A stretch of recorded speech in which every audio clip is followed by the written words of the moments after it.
This is a review of the HiSUN Sector E1. It's actually my second review. I don't exactly know where to post it, but I think I can put in the notes or comments below, and I'll post my first review. I just have some updates, and I'm doing this review simply because I want you to hear what I wish I heard when I made the purchase. I'm still on the fence if this was a good move. There's been some pros, there's been some big cons, which I'll tell you about. And I still wonder if I should have bought this. Plus, I want to show, a lot of people have been asking for the first video, like, what are the kind of additional things I put on it? So I'll show you that too. All right, so here's the HiSUN Sector E1. I'll just go over the quick features that start with the back. This bed can handle about 500 pounds, I think. I've moved some serious stuff in here already. What's nice is if it's open with this door out, you can still slide off a few 100-pound log or something like that. I use this predominantly for just doing some housework and so forth. We have actually a small property, so we work with about 5 acres here. The distance this machine can get, I've never taken it out of kind of the full mode on the electric mode, so I'm not sure about that. So this bed can cover 500 pounds. It has this dump feature, which is super nice, so you can dump stuff out. Also, this gives them exposure to the insides if you want to see it there. And we're going to talk about those puppies, the batteries, in just a sec. I also, let's go through the standard features here. Here's the deck, if you will, and comes with high beams, low beams, 2-wheel drive and 4-wheel drive. You can lock the differential. Hazard lights, turning lights, forward and fast. It has low, high, medium speeds. This can, on a flat run, do about 25 miles an hour. Downhill, there's been a couple times we've gotten to about 35 miles an hour. And uphill, it's a battery, it'll drain out. And if it's a steep hill, when I say drain out, meaning it will slow down, it will go maybe 15, 16 miles an hour in high speed uphill with a load of just 2 people, 2 passengers. It has a winch too built in, so let's look at the winch, and I'll show you some of the add-ons I have. Horn with it, and of course the super unnecessary cup holder. There's the winch. I mounted a snowplow on it, and most people have been asking me about that. I wanted to share, but I think it's a 500-pound winch. It's a rope winch, you know, for minimal tasks. The tough stuff I do is actually perfect. I'm not sure what you may be doing with it.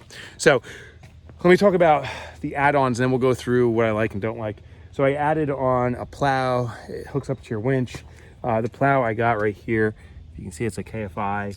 I've yet to use a plowing. I bought this vehicle about, this will be my second winter. I bought it right before last winter, and we didn't have adequate snow here to justify using this, so I just used a snow blower. So we'll see this year how it goes. So I can't speak to the effectiveness of the snow plow. It was recommended simply by the dealer, who was an excellent experience. In fact, anything I can share with you about this vehicle, the one greatest part was dealing with the dealer. It's called Northeast ATV. They're in Sayre, Pennsylvania. They've been extraordinary, and I'll tell you, if it wasn't for them, I'd definitely be out on this vehicle and wouldn't have gotten it. Because of them, I'm still kind of on the fence. We'll be using them. Actually, oh, I didn't realize there's their sticker right there. So if you guys want to give them a call, depends where you are. But for me, it's a 3+ hour drive to get to them, and it's worth it. Okay, so that's the basic features. The nice thing is you can do some add-ons. So I put in the bar light. I added hazards here because I'm on the road enough that, and there's vehicles going by, that it makes sense to have that. Has back lights too. It's all plugged in here. And that was all done by the dealer. So some people ask me, how do you wire it and how do you connect it? Not my wheelhouse. Also, the add-on for a little cart. This is too small. I wish I got something a little bit wider. We use it to carry, you know, trash or recycle. We use it for carrying brush and so forth. What I like is it has this foot release right here that allows me to dump, which is great. What I don't like is I wish it was a little bit wider. So if you get one, this is a tandem walking arm from Polar Trailer. And the exact model here is a 1400 TA. Connects to the hitch right there. Okay, so let's talk about, so that's the general features. Here's what I like. First of all, it's electric, and that means I don't have to worry about gas, don't have to worry about oil changes, and it is super, super quiet. Maybe we'll wrap up by taking it for a little bit of a ride. It is super quiet. The only noise you get is the road noise of the wheels and so forth. That is excellent. The battery charge lasts me for days on end. I rarely have to recharge it. Again, I don't take it too far. There's trails back here in the woods that we'll go on. It is a fun ride to go up the trails. They are pretty, you can kind of see the rocks and stuff. It is pretty steep at certain sections. No problems when it's properly functioning. That was the problem, because it didn't properly function. Since I've gotten the Sector E1, it's been in the shop now 3 occasions for repairs. And of those 3 occasions, cumulatively, it's been over 3 months.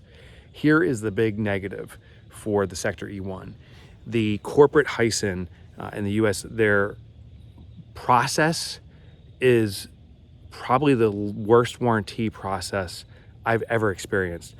So poorly executed that when there was warranty issues with this vehicle, the dealer I was working with was unable to get the replacement parts for over a month and a half. I had to call corporate, facilitate a call between corporate and the dealer in order to get the parts we needed. It was ridiculous. I'm not saying corporate is bad people. I'm just saying they got a bad system to support their vehicle. The other thing is the spare parts. I needed a spare part for this. I damaged the mount for the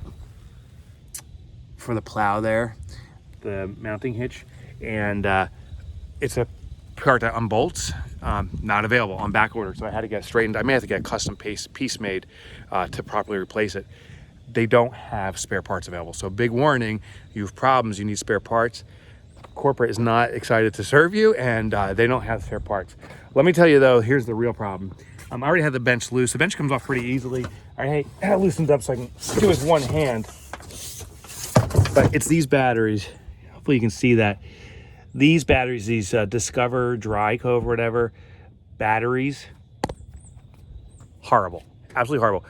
They there's 8 batteries collectively. 4 so far have gone bad and needs replacement. So that's 50%. And this is a year and a half old. It's a pretty new machine. It has 150 miles on it. I mean, it's barely used. 4 bad. The biggest problem was getting the corporate to do the warranty service. What I understand is they have a very ineffective process. When you bring it into the service center has to prove the cause and send in tests of the problems in order for corporate to grant or sending a replacement piece. What I understand for when it comes to automobile repair or any other thing, the other brand UTVs out there, when you have a problem, they send out the piece so it can be fixed properly and quickly, and then you send the damaged piece back or you show the paperwork after the repair. Here you got to prove the problem first. The other problem I have with this, so the batteries is the number one problem, hands down. So if you're going to purchase this vehicle, get ready for bad batteries. And I've heard it from other people too. Maybe you can ultimately spend $2,000 or $3,000 to get great batteries. Of course, you can swap out the batteries, but maybe that negates the value of this machine. The other thing was a bearing. Now, I think this may be atypical, but a bearing internally broke. It was making this thudding sound right when I got it. This was within the first few weeks, so maybe it was just a defective part that was made. That was a massive hangup. The dealer had to prove back to HiSUN Corporate that a bearing was broken, show evidence of it before sending a bearing piece, a little piece. And I, as a customer, was going into winter now without the vehicle that I purchased for that reason, and had to call corporate. It's shocking. So that's the thing you got to be super careful of. They do not back their product with a good system. Otherwise, besides the batteries and the bearings, there has been other problems. A couple squeaks, and it needed a little bit of lube on one of the hubs, but otherwise, pretty darn good. Let me just put that phone down for a sec so I can put this thing back on, and we can go for a quick ride.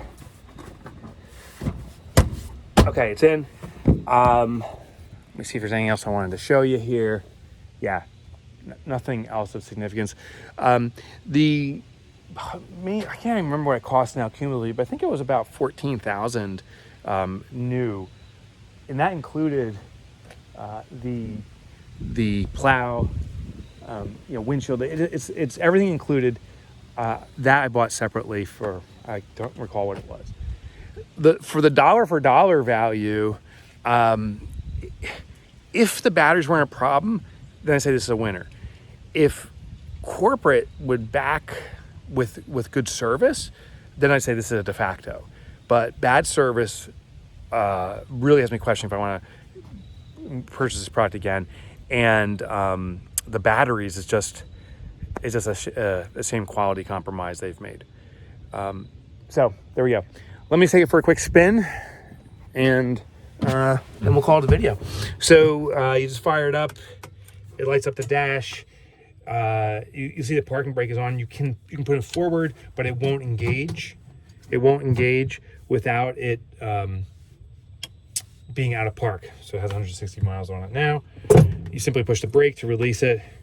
It has a seatbelt warning, which is actually pretty smart. You can still drive it with the seatbelt unattached. I'm gonna push forward. I'm gonna put it in low gear just because we're driving locally here, and here we go. And we are moving, and the only noise you hear is the cart I'm pulling. And we'll accelerate a little bit so you can see the speed this can do. This is a pretty flat space. We're going up to about 15 miles an hour with a good load in the front. Now we're going up a hill, and you'll see it drops the speed down, but it's not too shabby. The mirrors are good. There's a lot of features this comes with that are pretty good. So there you have it. Unless you want to go for a long ride with me, that's basically you have it. I'll stop here for a second. We will lower. Oh, and one last thing I want to show you is you can lower the plow and raise the plow with the winch. So pretty simple, pretty good. Again, I'm 50-50 if this was a good choice. If I never have a problem again, or not for a long time, I think it was a good choice. If I have more battery problems once it's out of warranty, I got to replace the batteries. And if I have other problems, I think I'd go with another brand. All right, I hope that helps and gives you some insights. If you like electric, this may be something to consider. If you don't like dealing with problems, don't consider it.